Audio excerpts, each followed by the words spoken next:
Nandito nga tayo ngayon sa NAIA Terminal 3 at kung mapapansin nyo sa aking likuran, dagsa yung ating mga kapatid na lilipad pauwi sa kanilang mga probinsya at magbabakasyon. So ayon sa NNIC ay ang aabot sa 150,000 ang average daily passengers sa NAIA. So mas mataas yan kumpara sa 140,000 daily passengers noong nakaraang taon, 2025. At parang di nga alintana, yung pagtaas ng darating na pagtaas ng presyo dahil nakikita ninyo, napakarami pa rin tao. Simula pa yan kanina pang umaga.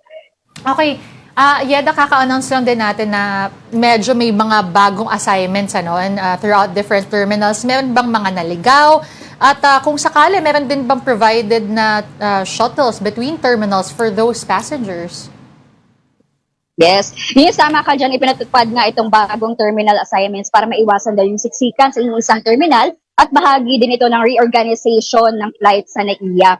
So, ang reassignment, para lang alam ng ating mga kapatid, nagsimula March 29 kung saan yung AirAsia na dating nasa Terminal 3 ay nasa Terminal 1 na ngayon at pinalitan yan ng 5 airlines which is Shenzhen Airlines, Royal Brunei, Air China, Vietnam Airlines at China Eastern. Bukas naman, April 1, magsisimulang ilipat yung Japan Airlines from Terminal 1 to Terminal 3 at Denise, merong mga naligaw kung saan ngayong araw na ito, 3 pa lamang daw ayon sa pamunuan ng airport. So yung mga naligaw, ang sinabi nilang rason ay hindi daw sila tinawagan ng kanilang mga airline. Yung iba naman, hindi chinek yung kanilang emails kaya hindi nakita yung update. And yes, merong mga shuttle provided ang bawat terminal, 24/7 yan, regular yan, at magtatanong lamang sa mga personnel ng airport. Pero paalala pa rin ng pamunuan, sana kung may international flights ang kanilang pupuntahan, dapat 3 hours before nasa terminal na. Kung domestic naman, 2 hours before. Yeda, okay, marami pa rin nalilito pala, no? Kasi, recently lang naman or fairly recent lang naman yung shuffling o reassignment ng mga airlines sa mga terminal, ano? Pero, general rule of thumb, kasi dati, parang medyo madali lang tandaan pa. Diba? Lahat ng halimbawa, nasa Terminal 2, lahat ng international flights plus others ay pwedeng Terminal 3, pwede doon sa yung una, yung URIG. Ngayon ba, meron bang parang ganun? General rule of thumb o halo-halo na?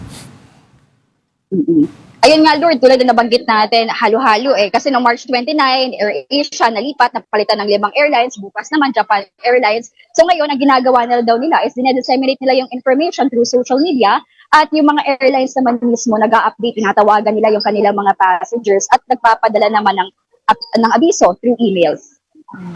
Okay, Yeda, bukas again, effectivity ng increased fuel charges. Sa mga nakausap mo dyan, ano-ano nga ba yung reaksyon ng mga Pinoy travelers?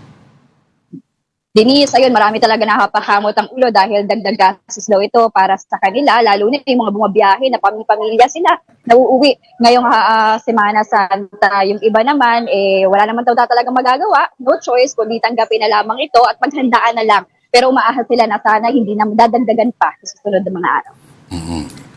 Walang no choice. Okay.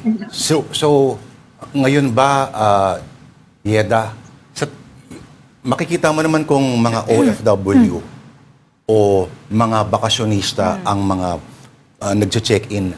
May napapansin ka ba na mas lamang na demographic, kumbaga? Yes. Lord, ngayon, nandito ako sa departure dito sa Terminal 3. Makikita natin dito kasi yung bungad is yung Cebu Pacific. So, nakapansin ko, mas marami yung domestic. Pero hindi pa natin kasi alam kung iba pa sa Terminal 2 and sa Terminal 1. So, pero wala kasing abiso yung pamunuan kung ano pa yung mas marami. Pero expected nga daw na 150,000 passengers daily yung kanilang inasa.